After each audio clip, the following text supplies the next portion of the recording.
Hello friends, I am भावना। आज हम इसमें लर्न करेंगे ट्रिग्नोमेट्री टेबल को कैसे इजी वे में ड्रॉ कर सकते हैं। So let's start. सबसे पहले हम साइन को ड्रॉ करना सीखेंगे, बिकॉज अगर आप साइन ड्रॉ करना सीख लेते हैं तो कोस उसी लाइन से निकल जाएगा और टेन जो होता है वो साइन बाय कोस का ही टर्म आती है, तो हम टेन को इजीली साइन बाय कोस करके निकाल लेंगे। सबसे पहले हम साइन फाइंड आउट करते हैं, ठीक है। तो मैं यहाँ पे साइन निकालूंगी। क्या करेंगे, सब साइन के जितने भी डिग्री के एंगल हैं 0, 30, 45, 60, 90 सबके नीचे नंबर लिखेंगे। कैसे? 0, 1, 2, 3, 4 4 तक लिखना है इस नंबर को, फिर सबको 4 से ही डिवाइड कर देना है। जब आप सबको 4 से डिवाइड कर देंगे उसके बाद आप हर किसी पे रूट लगाएंगे, ठीक है। हर किसी पे रूट लगाने के बाद अब आप इसको फाइनली क्या करेंगे, 0/4 जो होगा इसका रूट में वैसे कटेगा तो 0 आएगा। रूट 0 का जो रूट है वो 0 ही रहना है, ठीक है। 1/4 का जो रूट है, 1 का रूट तो 1 आना है, 4 का रूट 2 आना है, तो 1/2 हो जाएगा। 2/4 पहले काट लेंगे, कट रहा है तो 1/2 आया। अब 1/2 का रूट क्या होगा, 1 का रूट तो 1 ही रहना है, 2 का जो रूट है वो 1√2 हो जाएगा, ठीक है। अब 3 का रूट जो है वो √3 हो जाएगा, लेकिन जो 4 का रूट है वो क्या होगा, 2। अब 4/4 कट रहा है 1 से, तो 1 का रूट क्या रहना है, 1।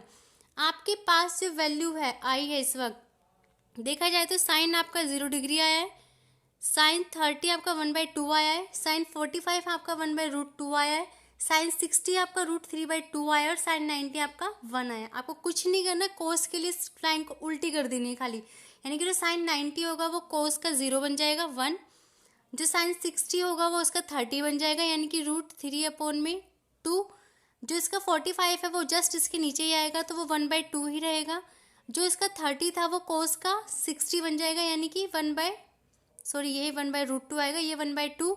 और जो साइन 0 था वो कितना हो जाएगा, तो कोस 90 के बराबर।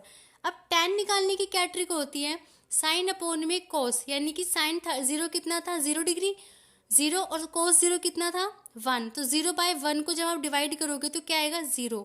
ऐसे ही ये 1/2 डिवाइड में √3/2, तो 2 से 2 कट जाएगा तो 1/√3, ठीक है। और साइन 45 भी 1/2 है, 1/√2, और कोस 45 भी 1/√2 है, तो 1/√2 को जब 1/√2 के अपॉन में रखेंगे तो क्या आएगा, 1। ऐसे ही साइन 60 √3/2 है और ये 1/2 है, तो 2 से 2 कट जाएगा तो क्या बचेगा, सिर्फ √3। ये 1 है, ये 0 है। अपॉन में जब भी 0 आता है तो उसको हम नॉट डिफाइंड बोलते हैं, क्योंकि डिनोमिनेटर में 0 एक्सेप्ट नहीं की जाती है, तो क्या अपॉन में 0 आते ही नॉट डिफाइंड बन जाएगा, ठीक है। यानी कि साइन, कोस और टेन। अगर आपने साइन निकाला है तो आप सीधे सीधे कोस कैसे निकाल सकते हो, इसको फ्लक्चुएट करके इस तरीके से कि साइन 0 लास्ट में पहुंच जाएगा, कोस 90, और साइन 90 0 बन जाएगा कोस का, ठीक है। साइन 30 जो है वो कोस 60 होगा और साइन 60 जो है वो कोस 30 होगा। साइन 45 और कोस 45 की वैल्यू जो है वो सेम होती है, तभी टेन जो है 45 1 होता है। क्यों? क्योंकि जब आप इन दोनों काटते हो सेम होते हैं तो वो 1 पे कट जाते हैं। बाकी की जो 3 बचे हैं एस्पेक्ट्स उनको समझते हैं कैसे निकालेंगे।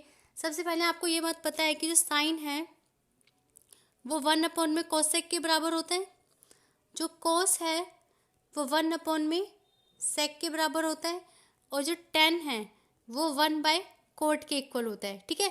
यानी कि साइन की जो भी वैल्यू होगी उसको आप उल्टा कर देंगे तो कोसेक की वैल्यू आ जाएगी उतनी डिग्री पे, और कोस की जो वैल्यू होगी उसको आप उल्टा कर देंगे तो सेक की वैल्यू आ जाएगी, और टेन की जो वैल्यू होगी वो आप कोट की जो वैल्यू होगी वो आप टेन की उल्टी करके निकाल सकते हैं, अपोजिट करके। तो ड्रॉ करते हैं।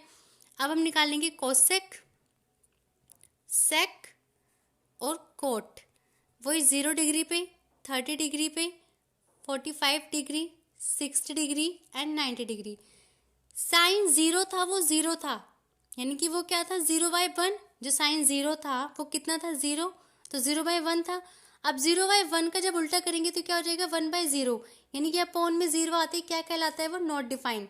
तो हम क्या करेंगे, कोस 0 हमारा कितना हो जाएगा, नॉट डिफाइंड, ठीक है। तो ये हो गया हमारा नॉट डिफाइंड। अब साइन 30 की बात करते हैं। साइन 30 जो था वो हमारा कितना था, 1/2। कोसेक 30 साइन 30 का उल्टा हो जाएगा, तो यानी कि क्या हो जाएगा, 2। तो ये कितना आ गया, 2, ठीक है। ऐसे ही इसको हम 2 लिख देंगे। साइन 45 कितना था, 1/√2, उल्टा करोगे तो क्या हो जाएगा, √2। साइन 60 कितना था, √3/2, उल्टा करेंगे तो क्या आ जाएगा, 2/√3। और साइन 90 कितना था, 1, यानी कि 1/1, तो 1/1 का उल्टा तो 1 ही होना है, ठीक है। अब सेक के लिए हम कोस की बात करेंगे, तो कोस 0 कितना था 1, कोस 0 कितना था 1, तो ये भी कितना हो गया 1, क्योंकि 1/1 का उल्टा 1 ही होना है। कोस 30 था कितना √3/2। अगर आपको सेक और कोस को और सेक को एक दूसरे रिलेशन करके नहीं निकालना, तो यहाँ पर आपने जब कोसेक निकाल लिया है, जब आप साइन निकाल लेते थे तो कोस के लिए उल्टा कर रहे थे, कोसेक निकालने के बाद कोसेक के लिए उल्टा कीजिए, साइन 90 मतलब कोसेक 90 इसका 0 बन जाएगा, ये इसका 2/√3 बन जाएगा, ये एज इट इज़ √2 आ जाएगा, यहाँ पर ये 2 आ जाएगा और ये नॉट डिफाइंड यहाँ पहुँच जाएगा। सेम आप इन दोनों को अपोन में रखिए, कोट आ जाएगा, ठीक है।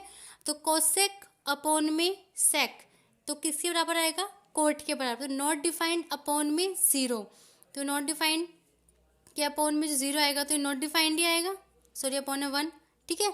ये 2/1 अपोन में 2/√3, तो 2 से 2 कट जाएगा तो ये क्या बचेगा 1/√3, ठीक है। ये सेम ही है दोनों, तो यहाँ 1 ही आना है।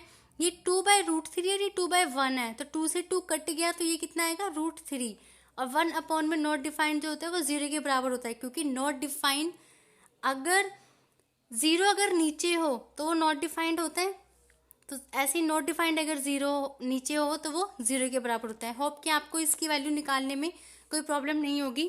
तो सेम तरीका है, आपको साइन निकालना आ गया तो कोस tan निकल जाएंगे, और कोसेक को आप साइन से निकाल लो, उसके बाद सेक और कोट भी निकल जाएंगे, ठीक है।